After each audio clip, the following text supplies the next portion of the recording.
अच्छा, तो now in this video we are going to do blood. ठीक है, ब्लड में सबसे पहले हम लोग देखते हैं कि medico legal importance of blood क्या होती है ना।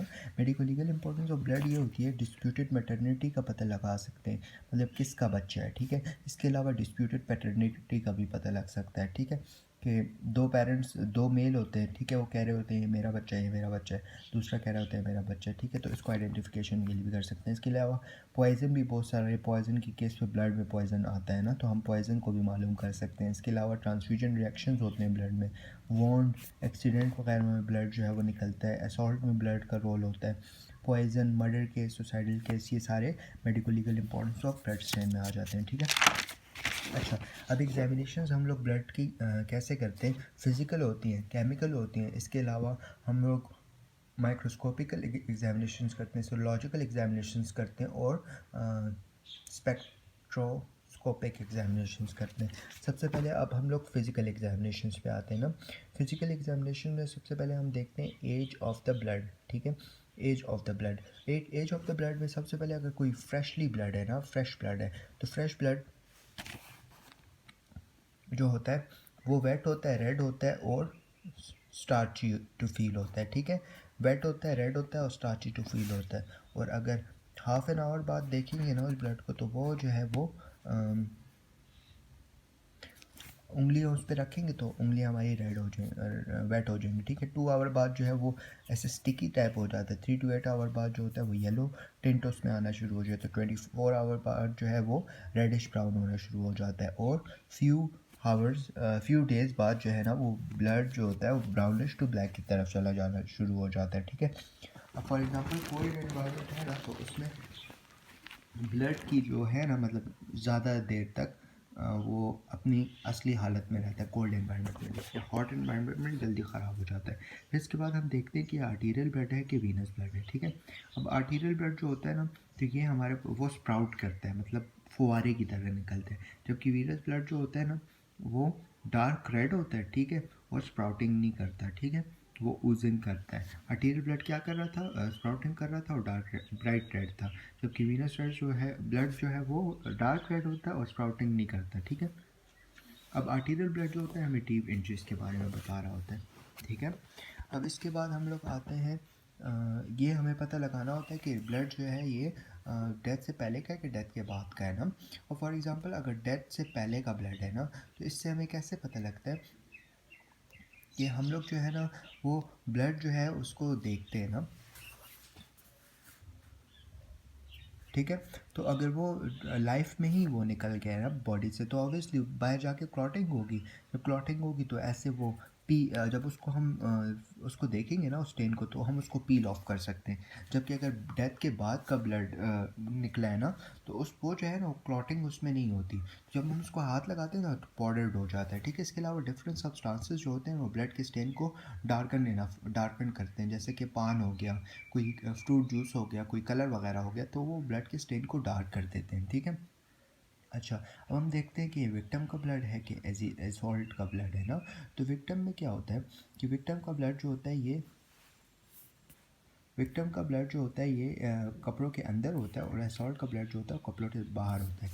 अब इसके लिए हम लोग केमिकल टेस्टिंग करते हैं। केमिकल टेस्टिंग में हमारे पास जो है ना कलर के लिए कुछ टेस्टिंग होती है और कंफर्मेटरी कुछ टेस्टिंग होती है। ठीक है, कलर टेस्ट में हम लोग बेंजीडीन टेस्ट करते हैं, फिर नफ्थलीन टेस्ट करते हैं, वाइकम टेस्ट करते हैं, अमीडोपायरिडीन। अच्छा, इसको याद करने के लिए कैसे याद करें, ABGP ना, तो अमीडोपायरिडीन हो गया, बेंजीडीन हो गया, ग्वाइकम हो गया, और फिर नफ्थलीन टेस्ट हो गया। फिर नफ्थलीन टेस्ट को हम कैसल मायर टेस्ट भी कहते हैं। ठीक,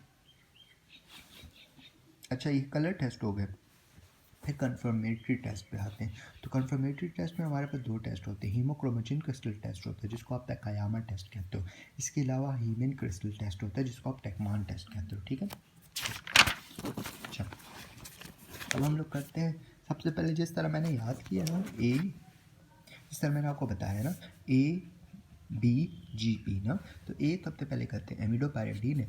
एक फिल्टर पेपर लेते हैं जो ऑलरेडी वेट होता है। ठीक है, वेट फिल्टर पेपर होता है, उसको हमने गीला किया होता है पानी से, उसको स्टेन के ऊपर रखते हैं थोड़ी देर के लिए, तो ऑब्वियसली गीला है तो उसके ऊपर थोड़ा सा स्टेन आ जाएगा। फिर उसके ऊपर एमिडोपायरिडीन रिएजेंट डालते हैं, ठीक है। फिर उसके बाद हम कुछ ड्रॉप्स उसके ऊपर H2O2 डालते हैं, तो हमारे पास पर्पल कलर आ जाता है, वो इंडिकेट कर रहा होता है कि ब्लड है, ठीक है।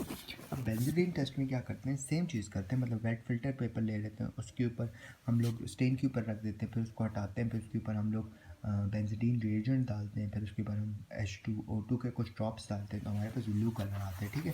अगर ये ब्लू कलर जो है ना रेडिएटिंग ब्लू होगा ना, वो ये इंडिकेट करेगा कि ये ब्लड है, और अगर ये नॉन रेडिएटिंग ब्लू होगा तो वो ये इंडिकेट करेगा कि बॉडी कोई और फ्लूइड है, ठीक है। अच्छा, फिर इसके बाद हम लोग करते हैं ग्वाइकम टेस्ट ना, तो ग्वाइकम टेस्ट में हम लोग टिंचर लेते हैं ग्वाइकम का, उसमें ईथर डालते हैं और उसमें स्टेन डालते हैं, तो हमारे पास डीप ब्लू कलर आता है, ठीक है। अब आते हैं फिनोप्थलीन टेस्ट में। फिनोप्थलीन टेस्ट में फ़िल्टर पेपर नहीं होता, ठीक है, बाकी जो है ना एमिडोपायरिडीन और बेंजीडीन की तरह ही होता है, मतलब स्टेन लिए, ठीक है, स्टेन, ठीक है, उसके ऊपर हम लोगों ने डाला है फिनोप्थलीन रिएजेंट प्लस H2O2 और हमारे पास डीप पिंक कलर आ गया, वो इंडिकेट कर रहा होता है कि ये हमारे पास क्या है, ये ब्लड है, ठीक है। अच्छा, अब इसके बाद हम लोग आते हैं कन्फर्मेटरी टेस्ट पे।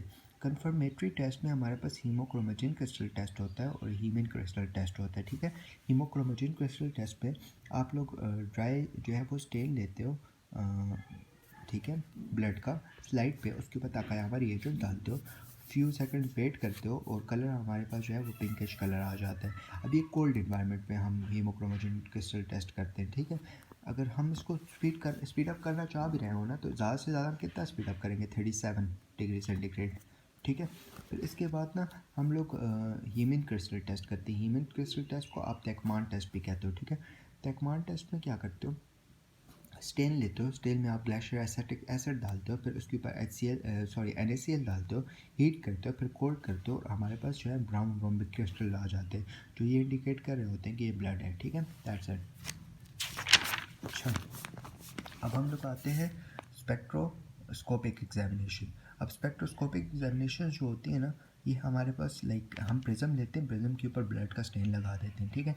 ब्लड का स्टेन लगाने के बाद ना उससे हम लोग लाइट पास करते हैं। अब देखो, अगर हमारे पास एब्जॉर्प्शन बैंड जो है ना वो D और E के बीच में बने हैं ना दो, ठीक है, तो ये फ्रेश ब्लड है। अगर ओल्ड ब्लड है, मतलब मैथ होमोग्लोबिन है ना, तो हमारे पास दो एब्जॉर्प्शन बैंड D और E के बीच में बनेगा, एक जो है वो E के ऊपर बनेगा और एक C के ऊपर बनेगा, तो मतलब ये ओल्ड ब्लड है। और अगर प्यूरिफाइड ब्लड है ना, तो हमारे पास एक एब्जॉर्प्शन बैंड बनेगा D और E के बीच में और एक जो है वो E के ऊपर बनेगा, ठीक है।